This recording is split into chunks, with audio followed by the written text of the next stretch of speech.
The Times is committed to reviewing theatrical film releases during the COVID-19 pandemic.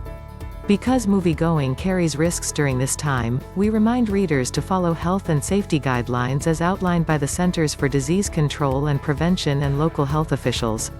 In a quietly moving interlude from In the Heights, Abuela Claudia, Olga Merediz, the beloved matriarch of a Washington Heights barrio, has a heart-to-heart with one of her many surrogate grandchildren.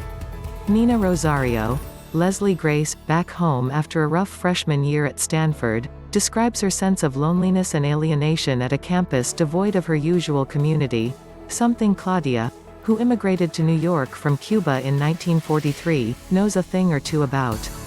Reminiscing about the beautiful gloves Nina's late mother used to wear, concealing hands that were cracked from hours spent cleaning other people's homes, Claudia says, "We had to assert our dignity in small ways, little details that tell the world we are not invisible."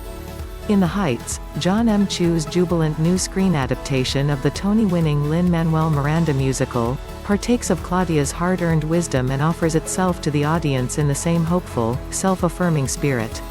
But it doesn't stop there.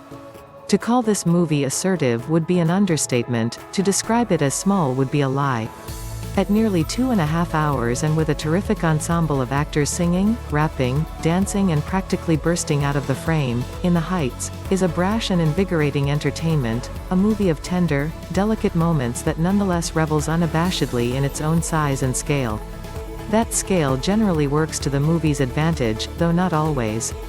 As a collection of interwoven stories set to the pulsing rhythms of everyday barrio life, this In the Heights can feel as dramatically thin and overstretched as its source material admittedly was. The screenwriter, Quiara Alegría Hudes, also wrote the show's original book. But as a musical valentine to a close-knit Latino community, an inspired swirl of hip-hop, Latin pop, salsa and other musical idioms, its pleasures are often glorious, even transporting. It summons, and for the most part sustains, the kind of visual and musical energy that might help give the movies the resurgent jab in the arm summer they've been waiting for. Summer is the operative word. Set during a record-breaking New York heat wave that builds to a fateful 4th of July blackout, In the Heights is, first and foremost, a picture to restore your gratitude for an air-conditioned multiplex.